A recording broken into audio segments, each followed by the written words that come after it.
అది హైదరాబాద్ నగరంలోని ఒక సాధారణ ప్రభుత్వ క్వార్టర్స్. ఆ ఇంటి పేరు ఆశ్రయం. అందులో నివసించేది ప్రకాష్ గారు, ఆయన భార్య దెబోరా. వారికి ఒకే కూతురు స్నేహ. ప్రకాష్ గారు ఒక ఉన్నత ప్రభుత్వ అధికారి.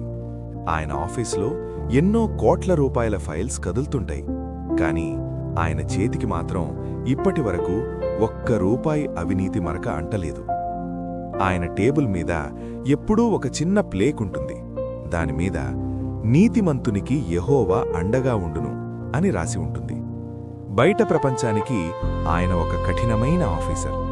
కాని ఇంట్లోకి అడుగు పెడితే ఒక చిన్న పిల్లవాడిలా మారిపోతాడు. ప్రతిరోజూ రాత్రి భోజనం తర్వాత ఆ కుటుంబం అంతా హాల్లో కూర్చొని పాటలు పాడుకొని బైబిల్ చదువుకొని ఆ రోజు జరిగిన విషయాలను దేవునితో పంచుకుంటారు.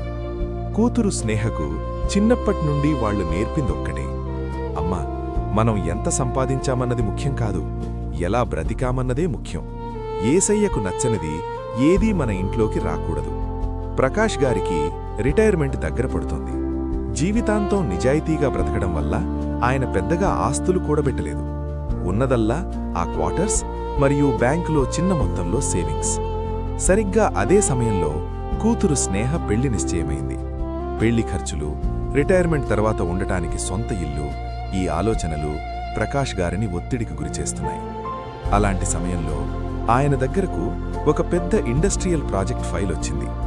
ఆ ప్రాజెక్టు వెనక ఉన్నది నగరంలోనే అత్యంత సంపన్నుడైన ఒక బడా వ్యాపారవేత్త. ఆ ప్రాజెక్టుకు అనుమతి ఇస్తే పర్యావరణానికి చాలా నష్టం జరుగుతుంది. కాని ఆ వ్యాపారవేత్త రాజకీయంగా చాలా పలుకుబడి ఉన్నవాడు. ఒకరోజు రాత్రి ఆ వ్యాపారవేత్త ప్రకాష్ గారి ఇంటికి వచ్చాడు. ఒక సూట్ కేస్ నిండా డబ్బు టేబుల్ మీద పెట్టి, సార్, మీరు ఒక్క సంతకం పెడితే చాలు, మీ అమ్మాయి పెళ్లి ఘనంగా జరుగుతుంది. రిటైర్మెంట్ తర్వాత మీరు మహారాజులా బ్రతకొచ్చు. ఎవ్వరికీ తెలియదు, అంతా సీక్రెట్ అన్నాడు. ప్రకాష్ గారికి ఒక్క క్షణం కూతురు పెళ్లి గుర్తొచ్చింది. చేతిలో డబ్బు లేదు. ఈ ఆఫర్ తీసుకుంటే అన్ని సమస్యలు తీరిపోతాయి. ఇదొక పెద్ద శోధన. ఆయన వ్యాపారవేత్తతో, నాకు ఆలోచించుకోవడానికి రేపటి వరకు సమయం ఇవ్వండి అని పంపించేశాడు. ఆ రాత్రి ఆ ఇంట్లో నిద్రలేదు. ప్రకాష్ గారు, దెబోరా గారు మోకరించారు. టేబుల్ మీద ఉన్న సూట్ కేస్ వైపు చూస్తూ ప్రకాష్ గారు కన్నీటితో ప్రార్థించారు. ప్రభువా, జీవితాంతం నీటిగా బ్రతికాను. ఇప్పుడు నా కూతురి కోసం నా విలువలను అమ్ముకోవాలా? ఈ డబ్బు నా అవసరాలను తీరుస్తుంది, కాని నా ఆత్మశాంతిని దోచుకుంటుంది. నన్నీ శోధన నుండి తప్పించు తండ్రి అని వేదనపడ్డారు. భార్య దెబోరా ఆయన పక్కన చేరి ధైర్యం చెప్పింది. ఏవండి, మన దేవుడు మనల్ని ఎప్పుడూ చేయి విడవలేదు. అన్యాయపు సొమ్ముతో చేసే ఘనమైన పెళ్లి కంటే అప్పు చేసైనా నిజాయితీగా చేసే పెళ్లే మన యేసయ్యకు ఇష్టం. ఆ డబ్బు మనకొద్దు. మరుసటి రోజు ఆఫీస్లో ప్రకాష్ గారు ఆ ప్రాజెక్ట్లో ఉన్న లోపాలను ఎత్తిచూపుతూ అనుమతి నిరాకరిస్తూ రిపోర్ట్ రాశారు. ఆ వ్యాపారవేత్తకు కోపమొచ్చింది. తనకున్న రాజకీయ పలుకుబడిని ఉపయోగించాడు. 2 రోజుల్లోనే ప్రకాష్ గారి మీద లేనిపోని అవినీతి ఆరోపణలు సృష్టించి ఆయనను సస్పెండ్ చేయించారు. మీడియాలో కూడా ఆయన గురించి వ్యతిరేకంగా వార్తలు వచ్చాయి. ఇంతకాలం నీతిమంతుడిగా నటించాడు అని అందరూ నిందించారు. ఈ దెబ్బకు ఆ కుటుంబం కుప్పకూలిపోయింది. కూతురి పెళ్లి సంబంధం వాళ్లు కూడా వెనక్కి తగ్గినట్లు మాట్లాడారు. ఒక పక్క అవమానం, మరో పక్క భవిష్యత్తు భయం. ప్రకాష్ గారు ఇంట్లో ఎవ్వరితోనూ మాట్లాడడం మానేశారు.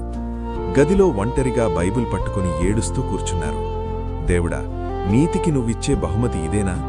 లోకం నన్ను దోషిగా చూస్తోంది. నా కుటుంబం రోడ్డున పడింది. నువ్వు మౌనంగా ఎందుకున్నావు అని ఆయన హృదయం గాయపడింది. ఆ కుటుంబానికి అది అగ్నిపరీక్షలాంటి సమయం. కాని వారు ప్రార్థన ఆపలేదు. ప్రతికూల పరిస్థితుల్లోనే వారి విశ్వాసం మరింత బలపడింది. కొన్ని వారాల తర్వాత కేంద్ర ప్రభుత్వం నుండి ఒక ఉన్నత స్థాయి విచారణ కమిటీ వచ్చింది. ప్రకాష్ గారి ఫైల్స్ అన్నీ పరిశీలించారు. చివరికి నిజం తెలిసింది. ప్రకాష్ గారు నిజాయితీపరుడని, ఆ వ్యాపారవేత్తే ఆయనను ఇబ్బంది పెట్టాడని తేలింది. ఆయన మీద ఉన్న సస్పెన్షన్ ఎత్తివేశారు. అంతేకాదు, స్వయంగా డిపార్ట్మెంట్ మినిస్టర్ గారు ప్రకాష్ గారిని ఆఫీస్కు పిలిపించారు. అందరి ముందు ఆయనకు క్షమాపణ చెప్పి, సర్, మీలాంటి నిజాయితీగల ఆఫీసర్లు మా వ్యవస్థకు గర్వకారణం. మీ మీద వచ్చిన నిందలకు మేమే సిగ్గుపడుతున్నాం అని సత్కరించారు. రిటైర్మెంట్ రోజున ఆయనకు ప్రభుత్వం తరపున ఉత్తమ నిజాయితీ అధికారి అనే అవార్డుతో పాటు రిటైర్మెంట్ తర్వాత కూడా ప్రభుత్వ సలహాదారుగా నియమిస్తూ ఉత్తర్వులిచ్చారు. దీనివల్ల ఆయనకు మంచి జీతం, ఉండటానికి ఇల్లు సౌకర్యం దొరికింది.